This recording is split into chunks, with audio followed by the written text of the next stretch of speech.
మన ప్రభువైన రక్షకుడైన యేసుక్రీస్తు పరిశుద్ధ నామములో మీ అందరికీ శుభములు తెలియచేయుచున్నాం. మీరందరూ క్షేమంగా ఉన్నారని ఆశిస్తూ ఉన్నాను. ఈరోజు బలపరిచే వాక్యము ఆదికాండము 39వ అధ్యాయం 23వ వచనము. యెహోవా అతనికి తోడై ఉండెను కనుక ఆ చెరసాల అధిపతి అతని చేతికి అప్పగింపబడిన దేని గూర్చి విచారణ చేయక ఉండెను. అతడు చేయనది యావత్తు యెహోవా సఫలమగునట్లు చేసెను. యోసేపు యొక్క జీవితము ఎంతో అద్భుతమైనది. ప్రారంభ దినాల్లో తండ్రి దగ్గర ఎంతో సంతోషంతో చక్కగా అతని జీవితం కొనసాగింది. అతని తల్లిదండ్రులు ఐశ్వర్యవంతులు, అతన్ని అధికంగా ప్రేమించారు. తండ్రి అతన్ని అధికంగా ప్రేమించాడు.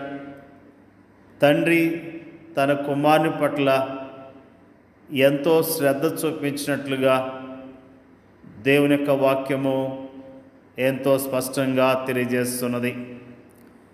వీటన్నిటికీ మించి దేవుడు అతనికి జ్ఞానము, సామర్థ్యము, అందము, సద్గుణం లాంటి అధికమైన ఆధిక్యతలను ఇచ్చాడు. దేవుని అందలి అతని ప్రేమ అతన్ని అమితముగా ఆశీర్వదించింది. వీటన్నిటి ఫలితముగా అన్నలు అతన్ని ద్వేషించడం ప్రారంభించారు. అక్కడే అతనికి కష్టాలు ప్రారంభమయ్యాయి. యోసేపు ప్రారంభ దినాల్లో సుఖంగా జీవించాడు. కానీ యవ్వన ప్రాయంలోనికి అడుగు పెడుతున్న సమయాల్లో అతని జీవితంలో ఎన్నో కష్టాలను ఎదుర్కొన్నట్లుగా దేవుని యొక్క వాక్యము స్పష్టంగా తెలియజేస్తున్నది. ఆదికాండములో యోసేపు గురించిన విషయాలు మనందరికీ తెలిసినవి. సొంత అన్నలు అతన్ని అమ్మివేశారు. అతన్ని బాగా మాటలతో బాధ పెట్టారు. అతని గురించి మరి చాలా చెడుగా చెప్పుకున్నారు. అంతేకాకుండా అతన్ని అమ్మివేసినప్పుడు అతడు యోసేపు ఐగుప్తులో బానిసగా మరొక వ్యక్తికి అమ్మివేయబడ్డాడు. అతని జీవితంలో అనుకోకుండా వచ్చిన పరిస్థితులు అతన్ని ఎంతగానో కృంగదీసినాయి. మరి ఐగుప్తు దేశంలో అతడు ఒంటరిగా ఉన్నప్పటికీ యోసేపు దేవుని ఆశ్రయించి దేవుని మీద ఆశ పెట్టుకొని జీవించినట్లుగా దేవుని యొక్క వాక్యము ఎంతో స్పష్టంగా తెలియజేస్తున్నది. ప్రతి విషయములో దేవుని సహాయాన్ని పొందుకుంటూ వచ్చాడు.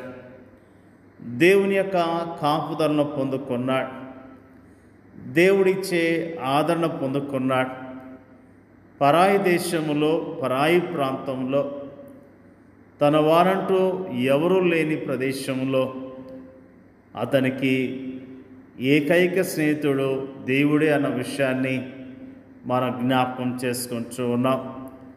నిజంగా యోసేపు ఆ యొక్క ఐగుప్తులో పని చేస్తూ ఉన్నప్పుడు అతని జీవితంలో ఎంతగానో వృద్ధి చెందినట్లుగా, క్రమక్రమముగా అతడు దీవించబడ్డట్లుగా దేవుని యొక్క వాక్యము తెలియజేస్తున్నది. ఊహించని రీతిగా ఆ ఇంటి యజమానురాల ద్వారా పెద్ద సమస్య ఎదుర్కోవాల్సి వచ్చింది. పాపానికి దూరముగా పారిపోవటం ద్వారా యజమానుడి యొక్క భార్య పగబట్టి అతని గురించి చెడుగా చెప్పి చెరసాల్లో వేయించినట్లుగా దేవుని యొక్క వాక్యము తెలియజేస్తున్నది. ఆ చెరసాల్లో ఉన్నప్పుడు దేవుడు అతనికి తోడుగా ఉన్నట్లుగా మనం జ్ఞాపకం చేసుకుంటున్నాం. అయితే యెహోవా యోసేపునకు తోడై ఉండి అతని యందు కనికెరపడి అతని మీద ఆ చెరసాల యొక్క అధిపతికి కటాక్షం కొన్నట్లు చేసెను. చెరసాల అధిపతి ఆ చెరసాల్లో ఉన్న ఖైదీలందరినీ యోసేపు చేతికి అప్పగించెను. వారు అక్కడ ఏం చేసిరో అదంతయు అతడే చేయించువాడు. యెహోవా అతనికి తోడై ఉండెను కనుక ఆ చెరసాల అధిపతి అతని చేతికి అప్పగింపబడ్డ దేని గూర్చియు విచారణ చేయక ఉండెను. అతడు చేయనిది యావత్తు యెహోవా సఫలమవునట్లు చేసెను. నిజంగా దేవుడు ఎంత గొప్ప దేవుడు, ఎంత మంచి దేవుడు. వాస్తవానికి ఇన్ని కష్టాలు, ఇంతటి శ్రమానుభవాలు అనుభవించేందుకు యోసేపు ఏ పాపం చేయలేదు, ఏ చిన్న తప్పు కూడా చేయలేదు. అయినప్పటికీ అతడు తన శ్రేష్టమైన యవ్వన కాలాన్ని కష్టాల్లోనూ, శ్రమల్లోనూ, నిందల్లోనూ, అవమానాలను గడపవలసి వచ్చింది. అది ఆనాటి యోసేపు పరిస్థితి. ఆనాటి సామాజిక పరిస్థితికి అతని జీవితం అద్దం పడుతుంది. పరిస్థితులు ఈనాడు ఏం మారాయని, ఈనాటి సామాజిక పరిస్థితి ఏం మెరుగైందని, ఆనాటి మానసిక, కుటుంబ, సాంఘిక, సామాజిక పరిస్థితులే ఈనాడు కూడా ఉన్నాయి. ఈనాడు మనము కూడా అలాంటి పరిస్థితుల్ని ఎదుర్కొంటూ ఉన్నాం. యెహోవా అతనికి తోడై ఉండెను అనే మాటను గమనించాలి. యోసేపు గుంటలోని ఒంటరితనంలోను, బానిసత్వంలోను, చెరసాలను, ఆ తర్వాత ఐగుప్తు పరిపాలనలో కూడా అతడు ప్రశాంతతను, పరిశుద్ధతను ప్రదర్శించడానికి గల తాళం చెవి ఇదే. ఈనాడు శ్రమలను, కష్టాలు మనం ఎలా ఎదుర్కొనగలము? దేవుని వైపు చూడటం ద్వారానే. ప్రార్థన, వాక్యము, నిజమైన విశ్వాసుల సహవాసం ద్వారానే. ప్రార్థన మనకు దైవిక నడిపింపును, శక్తినిస్తుంది. దేవుని వాక్యం మనకు దైవిక జ్ఞానంనిస్తుంది. అభ్యాసం చేత మేలు కీడులను వివేచించుటకు సాధకం చేయబడిన జ్ఞానేంద్రియములు కలిగిన అనుభవజ్ఞులైన విశ్వాసుల సహవాసము మనకు సరియైన సలహాలను ఇస్తుంది. ప్రేమైన దేవుని బిడ్డలారా, యోసేపు జీవితం ద్వారా దేవుడు మనకు అనేకమైన పాఠాలను నేర్పిస్తూ ఉన్నాడు. నిజముగా యోసేపు ఓర్పు కలిగి ఉన్నాడు, ఓర్చుకున్నాడు, ప్రభు కొరకు నిలబడ్డాడు, సాక్ష్యాన్ని నిలుపుకున్నాడు. అతడు ఎంతగానో దీవించబడ్డాడు. ఈ దినాల్లో కూడా మనం ఇలాంటి పరిస్థితులు గుండా వెళ్తున్నప్పుడు మన సాక్ష్యాన్ని కాపాడుకుందాం, మన విశ్వాసాన్ని కాపాడుకుందాం. దేవుడు మనకిచ్చిన పని విషయంలో నమ్మకత్వాన్ని కలిగి ఉందాం. మరి నిజముగా యోసేపు దేవునికి విధేయత చూపించడం ద్వారా ఎంతగానో దీవించబడ్డాడు.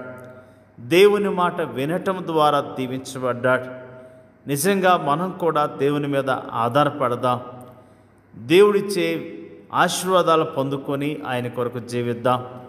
దేవుడి యొక్క వాక్యాన్ని దీవించునుగాక. పరిశుద్ధుడైన తండ్రి, నీకు స్తోత్రాలు.